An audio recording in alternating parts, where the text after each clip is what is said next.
क्या पाकिस्तान के टारगेट पर शुभेंदु अधिकारी हैं? हमारे जो राज्य के ऑनरेबल चीफ मिनिस्टर हैं वो इनकी टारगेट लिस्ट में थे। तो उन हैंडल से बार बार एक कोशिश की जा रही थी इनको कम्युनिकेट करने की कि हमारे जो ऑनरेबल चीफ मिनिस्टर हैं उनका मूवमेंट पैटर्न, वो उनकी कोई अनगार्डेड मूवमेंट, इसको लेके इनको इंस्ट्रक्शंस दी जा रही थी कि वेरीफाई करें और बताएं और खबर दें। क्या पाकिस्तान से शुभेंदु को मारने का ऑर्डर आया था?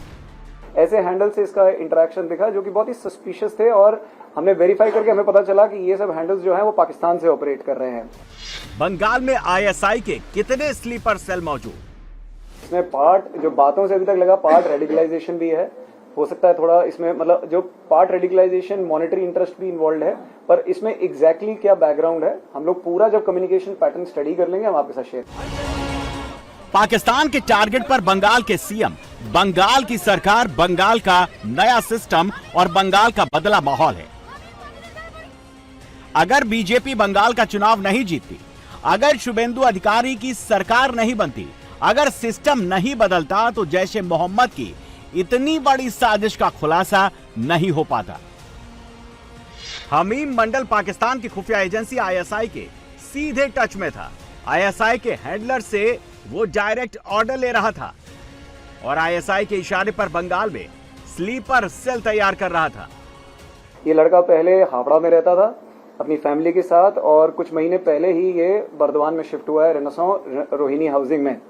और वहां ये लड़के का हमें कम्युनिकेशन पैटर्न सस्पिशियस एक्टिविटी थी बिकॉज हमने देखा कि बहुत सारे ऐसे हैंडल्स हैं जिनसे इसका इंटरेक्शन है, जिसमें जैसे कि राणा नाम से एक हैंडल था, एक अबीर जट नाम का एक हैंडल है, एक उजैर है, एक हमाद है। ऐसे हैंडल से इसका इंटरेक्शन दिखा जो कि बहुत ही सस्पिशियस थे और हमने वेरीफाई करके हमें पता चला कि ये सब हैंडल्स जो हैं वो पाकिस्तान से ऑपरेट कर रहे हैं। हमने इमीडिएटली इस लड़के को कस्टडी में लिया 30 की रात को और इसकी वेरिफिकेशन से हमें कुछ बड़े ही बहुत सीरियस मैटर्स पता चले। बंगाल में क्या क्या चल रहा था, क्या क्या साजिश रची जा रही थी, उसका एक एक खुलासा होने लगा है। हमीम मंडल बेहद शातिर था। वो पुलिस की नजर में ना आए इसीलिए वो सामान्य तरीके से रहता था। कपड़े सिलने का काम करता था, उसे जिम जाने का भी शौक था। बंगाल विधानसभा चुनाव से पहले हमीम मंडल हावड़ा के उस मुस्लिम इलाके में रहता था जहां पुलिस भी जाने से डरती थी। ये जगह हावड़ा के बदमाशों, माफियाओं का सेफ जोन था। लेकिन जैसे ही यहां बुलडोजर चला तो हमीम अपने सबसे सुरक्षित ठिकाने से बाहर निकल आया। पुलिस से बचने के लिए उसने बर्दमान में अपार्टमेंट किराए पर लिया और छिप गया।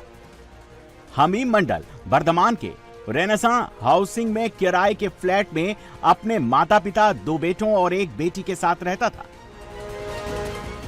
एजेंसियों के मुताबिक इसी फ्लैट से वो आतंकी एक्टिविटी को ऑपरेट कर रहा था। पश्चिम बंगाल के बर्धमान में ये वही टाउनशिप है जिस टाउनशिप में हमीम मंडल पिछले 2-3 महीना पहले किराए के फ्लैट में रहता था। और ये वही फ्लैट है जिस फ्लैट में इस वक्त नाम लिखा हुआ है एकता मेहरा। इसी एकता मेहरा नाम के किसी महिला के से ये फ्लैट किराए में लिया था हमीम मंडल और अपने परिवार के साथ वो यहाँ पर रहता था। और उनका पास से जो डॉक्यूमेंट बरामद किया है बंगाल एसटीएफ ने और मोबाइल फोन जो बरामद किया गया है, उससे ये पता चल पा रहा है कि वो कहीं ना कहीं मुख्यमंत्री शुभेंदु अधिकारी के ऊपर हमला करने के लिए प्लान बना रहा था। तो बंगाल एसटीएफ ने कल इस हाउसिंग कॉम्प्लेक्स में पहुंचा और पहुंचते हुए वो जब जिम पे थे उस जिम से उन्हें गिरफ्तार कर लिया गया और उसके बाद उनके घर पे उनको लाया गया और घर पे लाने के बाद लगातार पूछताछ किया गया। बंगाल में हमीम मंडल का जो मेन काम था वो पूरे स्टेट में सॉलिड स्लीपर नेटवर्क खड़ा करना। उसके नेटवर्क पर बंगाल के नेता, बंगाल के अधिकारी और कट्टरपंथी युवा थे। कट्टरपंथी युवाओं को मजहब के नाम पर जोड़ना तब भी आसान था, लेकिन नेताओं और अधिकारियों को अपनी चेन में लाना कतई आसान नहीं था। हमीम को इस काम की जिम्मेदारी सौंपी गई थी। हमीम ने इस काम को सौंपा था अपनी गर्लफ्रेंड अर्पिता सरकार को। अर्पिता का काम था नेताओं और अधिकारियों को हनी ट्रैप में फंसाना। ये इंस्ट्रक्शन उन्हीं से आ रहे थे। वो लोग मल्टीपल पोर्टल से इन लोगों से बात कर रहे थे, जिसमें व्हाट्सएप भी था, इंस्टाग्राम तो था ही, इसमें टेलीग्राम था, इसके अंदर एलिमेंट एक्स है, सेशंस है, तो इन सब पोर्टल से ये इंस्ट्रक्शंस हमीम को आ रहे थे और हमीम को ये भी बार बार बोला जा रहा था इन सब एक्टिविटीज के लिए कुछ और लड़कों को एंगेज करना, कुछ और लड़कों को इसमें इन्वॉल्व करना, इसमें नेटवर्क बनाना। तो इसका नेटवर्क बनाना ही इसका काम था, मतलब नेटवर्क भी बनाना था, प्लस इंटेलिजेंस गैदर करना, इंफॉर्मेशन देना, और आपको जैसे बोला यूनिफॉर्म लाना, तो ऐसे ये मतलब ये कोशिश कर रहे हैं। और हमको जो एग्जामिनेशन पैटर्न में अभी लगा, जो क्योंकि इसकी बहुत बातचीत होती थी कि वो बहुत सारे वो कोशिश कर रहे हैं और भी यंगस्टर्स को इसमें इन्वॉल्व करने की। बंगाल एसटीएफ ने हमीम मंडल के साथ साथ उसकी गर्लफ्रेंड अर्पिता को भी गिरफ्तार कर लिया। दोनों को आमने सामने बिठाकर पूछताछ करने की तैयारी है। शुरुआती जांच में खुलासा हुआ कि आतंकी हमीम पिछले 3 महीने से बर्धमान में रहकर सीएम शुभेंदु के रूट, सुरक्षा व्यवस्था और वीआईपी मूवमेंट से जुड़ी जानकारी और लोकेशन अपने आकाओं को शेयर कर रहा था। हमीम मंडल को जंतर मंतर प्रोटेस्ट के दौरान दिल्ली में बड़ी साजिश अंजाम देने का ऑर्डर भी मिला था। उसके आईएसआई हैंडलर्स ने उसे पुलिस की वर्दी पहनकर जंतर मंतर पर जाने को कहा था। वहां से जो हमारे स्टूडेंट प्रोटेस्ट रिसेंटली हुआ है जंतर मंतर में, उसमें कुछ डिस्टरबेंस क्रिएट करने के लिए ये हमीम मंडल जो है, इसको बोला जा रहा था कि वो कुछ यूनिफॉर्म प्रोक्योर करे, पुलिस का यूनिफॉर्म प्रोक्योर करे। हम लोग वेरीफाई करें एग्जैक्टली वो क्या प्लान था इनका, तो उसके लिए भी इसको इंस्ट्रक्शन दिया जा रहा था। इसमें हमने ये भी देखा कि कुछ पुलिस टारगेट्स, कुछ पॉलिटिकल टारगेट्स और भी हैं, कुछ इंपॉर्टेंट लोग हैं जिनको टारगेट करने की इसमें कोशिश की जा रही थी। हम उस डिटेल में अभी इसके अंदर नहीं जाएंगे। आरोपी हमीम किन किन लोगों से संपर्क में था, पश्चिम बंगाल में उसे किन किन लोगों की मदद मिल रही थी।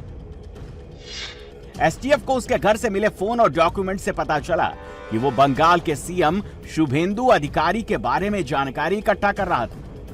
आरोपी हमीम 1 साल पहले सोशल मीडिया के जरिए आतंकवादी संगठन के उस मॉड्यूल से जुड़ा जिसे गैंगस्टर शहबाज भट्टी और उसके सहयोगी अजमल गुज्जर चलाते थे। भट्टी का नेटवर्क बॉर्डर पार से ड्रग्स और हथियारों की तस्करी में शामिल है और इससे होने वाली कमाई का इस्तेमाल भारत में टेरर फंडिंग के लिए करते हैं। बंगाल एसटीएफ इस वक्त 2 एंगल से जांच कर रहा है। पुलिस ये पता लगाने की कोशिश कर रही है कि क्या हमीम मंडल किसी ऐसे नेटवर्क का हिस्सा था जिसे बंगाल में बीजेपी और आरएसएस के लोगों की जानकारी इकट्ठा करने का काम सौंपा गया था, और क्या बंगाल सरकार में मंत्री उमेश राय को मिली धमकियों के पीछे हमीम मंडल ही था। वर्तमान में छिपकर हमीम मंडल भले ही खुद को सेफ समझ रहा था, लेकिन वो महीनों से खुफिया एजेंसी के रडार पर था। सेंट्रल एजेंसी और बंगाल एसटीएफ की टीम लगातार हमीम के डिजिटल फुटप्रिंट पर नजर रख रही थी। सोशल मीडिया, फेसबुक मैसेंजर और इंस्टाग्राम के जरिए पाकिस्तान में बैठे हैंडलर से उसकी बातचीत को ट्रैक किया जा रहा था। हमीम के फोन से पाकिस्तान से जुड़े लोगों के साथ बातचीत के सबूत मिले हैं। हमीम मंडल से पूछताछ के बाद बंगाल एसटीएफ ने झारखंड के साहेबगंज से अर्पिता सरकार नाम की युवती को गिरफ्तार किया, जिसका संबंध हमीम सरकार से था। अर्पिता केवल हमीम की परिचित नहीं बल्कि पूरे संदिग्ध आतंकी मॉड्यूल की एक्टिव मेंबर थी। बंगाल एसटीएफ उसे ट्रांजिट रिमांड पर बर्धमान लेकर आई है।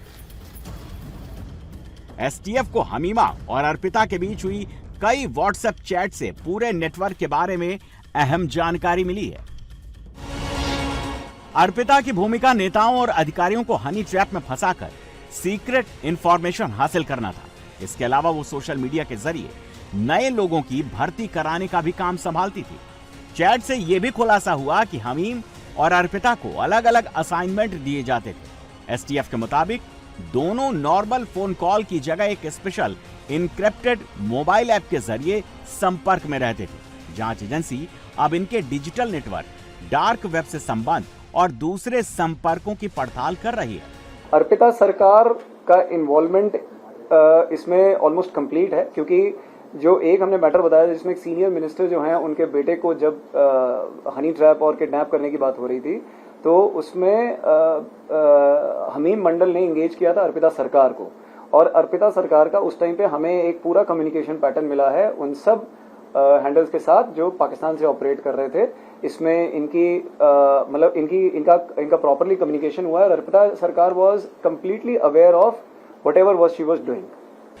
बंगाल एसटीएफ अब हमीम और अर्पिता को रिमांड में लेकर पूछताछ करने की तैयारी में है। एसटीएफ के मुताबिक अभी जो पता चला वो सिर्फ शुरुआती जानकारी है। आरोपियों से पूछताछ के बाद बंगाल में जैश-ए-मोहम्मद का स्लीपर मॉड्यूल की जड़ें कितनी गहरी हैं, इसका खुलासा हो पाएगा।